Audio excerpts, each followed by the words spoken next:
Merhaba, hepiniz hoş geldiniz. Bu videoda TradingView için yayınlamış olduğum yeni bir göstergeden bahsedeceğim.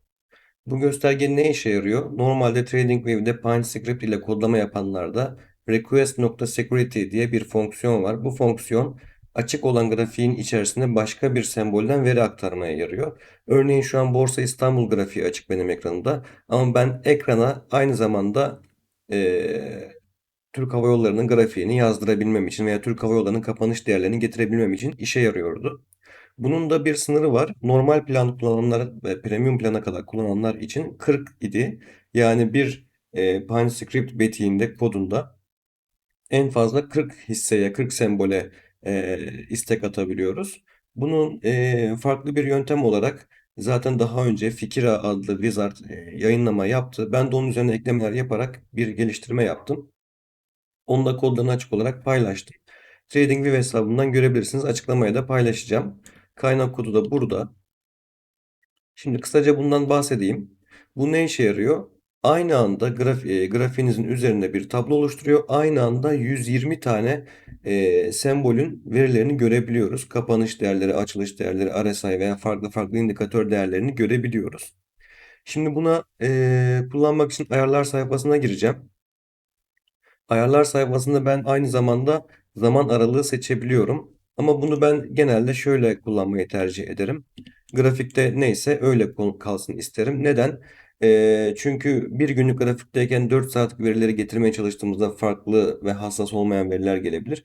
Veya yine bir günlük grafikteyken haftalık verileri getirmeye çalıştığımızda yine hassas olmayan veriler gelebilir hesaplama noktasında. O yüzden ben bunu bu şekilde kullanmayı tercih ediyorum. Buradan yine ayarlar kısmından tablonun boyutunu, büyüklüğünü, konumunu vesaire ayarlayabiliyorsunuz. Çok fazla hisse olduğu için ben yine alt ortaya sabitledim. Şimdi tabloda bir de metriğimiz var. Sembol adı, kapanış değeri ve yanında da RSI'de bir göstergenin değerleri burada gözüküyor. Burada metrik olarak ben yani indikatör seçebiliyorum. Stokastik RSI işte gibi birçok indikatörü buraya ekledim. Buradan seçebiliyorum. Daha fazla eklemek isterdim fakat verilerin hassaslaşmasından dolayı sorunlar çıkıyor. Tam nokta atışı veya %1, %2'lik kaymaları da ben tolere edebildiğimi varsayıyorum.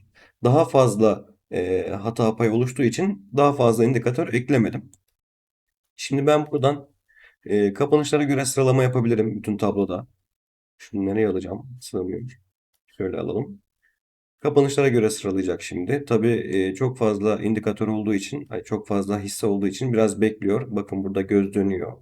O göz dönmesi bittikten sonra bakın hisseleri kapanış değerlerine göre sıralıyor. Ya da şöyle de yapabilirim. Buradan ben metrik seçtim. Örnek veriyorum stokastik RSI. Bu stokastik RSI'ye göre yani metriğe göre seçtiğim metriğe göre sıralamada yapabilirim. Artan veya azalan. Ya da şunu da yapabilirim. Şimdi bu güncellensin. Biraz bekleyeceğiz maalesef çok fazla veri olduğu için. Bakın stokastik RSI değerleri geldi. Bunları siz yine kontrol edebilirsiniz. Dediğim gibi çok fazla hisse eklediğimiz için bu bize bir sorun yaratıyor. Bunun da mantığından birazdan bahsedeceğim. Yani buradaki yüz değerleri mesela 99.95 falan da olabilir. Ufak kaymalar olacaktır muhakkak çok fazla hisse olduğu için. Yine buradan stokastik RSI değerleri geldi. Aşağı iniyorum. Ekli olan indikatörlerin parametre ayarlarını yapıyorum. Bunları zaten siz ayarlarsınız. Burada farklı olarak bir de şu var. Ben bu indikatöre al ve sat şartları ekliyorum. Yani ne olursa benim indikatörümde buy veya sell sinyali çıksın tablomda onu görebiliyorum. Mesela şöyle yapalım. Şunları ben bir kapatayım. 8 tane kural ekleyebiliyorum. Bu 8'in 8'i de buy sinyali için oluşturduğum kurallar olabilir veya yarısı buy yarısı sell, bir tanesi buy, 7 tanesi sell gibi kurallar oluşturabilirim veya sadece bir tane buy sinyali üreten kural oluşturabilirim. Şimdi her değişiklik yaptıktan sonra buradaki göz dönüyor ve kaydetmeye çalışıyor. Zaten burada gördüğünüz gibi şu an herhangi bir kural aktif değil diyor. Ben şunu yapmak istiyorum.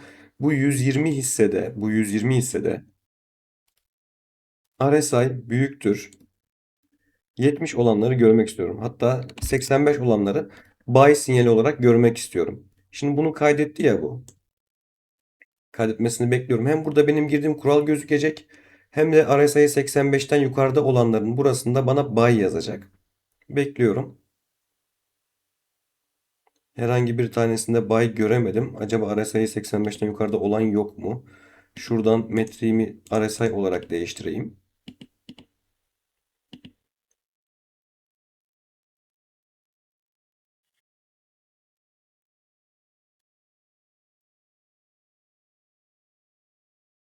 Evet, RSI şu an zaten 85'ten yukarıda olan olmadığı için bana göstermedi. Ben bunu 70 yapayım. RSI 70'ten büyük olanları bana göstersin. Yanında en azından buy yazsın. Şartım burada gördüğünüz gibi. Burada bir de and veya or ile bağlaç yapma hakkı var. Örnek veriyorum. Ben burada 3 tane buy sinyal ürettiysem ve bunların bütün şartların hepsi v ile mi bağlansın yoksa veya ile mi bağlansın diye soruyorum.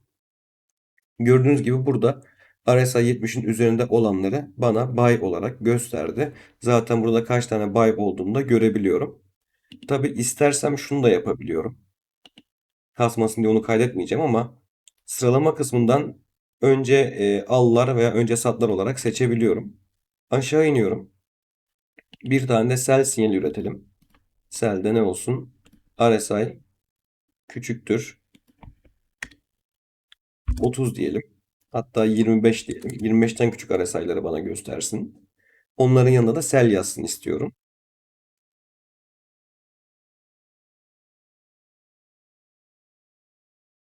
Göz dönüyor. Gözün dönmesi bittikten sonra kaydedecek.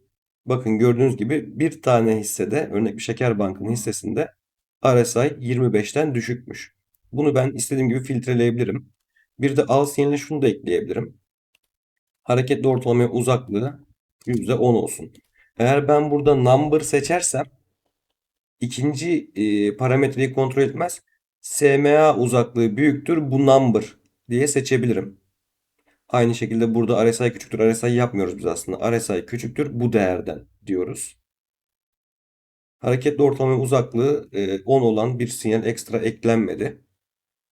Hatta daha doğrusu eklendi ki baylar 5'ten 4'e düştü. Bu V ile bağlandığı için hem RSI 70'ten büyük olanlar hem de hareketli ortalamasının uzaklığı ondan büyük olanlar bana bay yani al sinyal olarak gözüktü.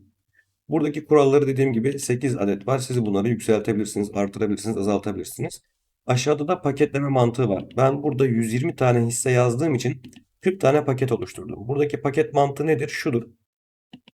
Şimdi biz normalde request.security metodunu kullanırken kodun içerisine sembolün adını yazıyoruz. Kapanış değerini getir diyoruz ve oluyor. Fakat ben burada TradingView bize hisse aramada matematiksel işlemlere izin verdiği için şunu yapabiliyoruz.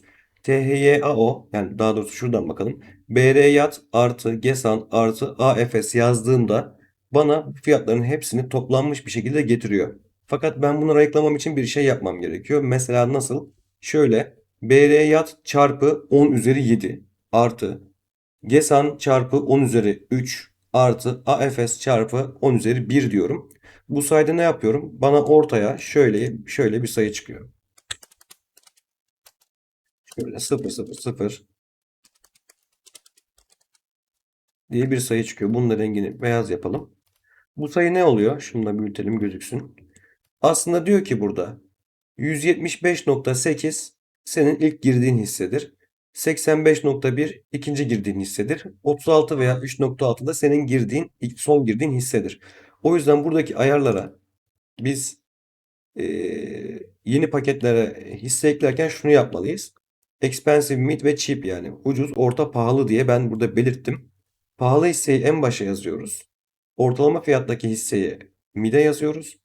Ucuz hisseyi yani iki basamaklı herhangi bir hisse olabilir veya bir basamaklı hisseleri de cheap kısmına yani ucuz kısmına yazıyoruz ki bu hesaplamadan alacağımız veriler daha hassas olsun. Daha garanti bir sonuç elde etmek için kodlardan şunu da yapabilirsiniz. 120 hisse yerine bu tabloyu 80 hisseye dönüştürürsünüz. Bu sefer çok daha büyük hisselerin olduğu pazarlarda taramalar yaptırabilirsiniz. Başka ne yapabiliyoruz? Dediğim gibi buradan indikatörlerin ayarlarını ayarlayabiliyoruz. Bağlaçları ayarlayabiliyoruz ve bir de alarm kurabiliyoruz. Benim girdiğim sell veya buy sinyalleri geldiğinde alarm oluşturuyoruz. Bu ne işe yarıyor? Normalde ücretsiz bir hesabınız varsa Bir tane veya iki tane alarm oluşturabiliyorsunuz yanlış hatırlamıyorsam. 120 hisseye alarm kurmak isterseniz yüksek bir pakete geçmeniz gerekir TradingView'de. Fakat bu tablo sayesinde bu şartlara bağladığınızda sadece bir alarm hakkı kullanarak 120 hissede al ve sat sinyali taraması yapabiliyorsunuz. Bilginiz olsun. Ee, Gösterge bu kadar. Bu tabloyu ben yavaş yavaş geliştireceğim. Siz de geliştirebilirsiniz. Zaten kodları açık. Umarım faydası olmuştur. Dediğim gibi bu göstergeyi, daha doğrusu bu fikri daha önce Fikra paylaşmıştı. Onun üzerine ben geliştirmeler yaptım ve daha da geliştirdim. Siz kodları anlayamazsanız veya herhangi bir geliştirme yapmak isterseniz, kodlama geçmişiniz yoksa şunu da yapabilirsiniz. Herhangi bir yapay zeka aracına kodları atıp bu indikatörü analiz et, ne yapıyor bana anlat deyip şuraları değiştirelim, şurayı değiştirirsek ne olur gibi fikirler üzerinden giderek kendiniz de çok daha gelişmiş bir şey yapabilirsiniz. Bilginiz olsun. Umarım anlaşılır olmuştur. Umarım faydalı bir içerik olmuştur. Diğer videolarda görüşmek üzere.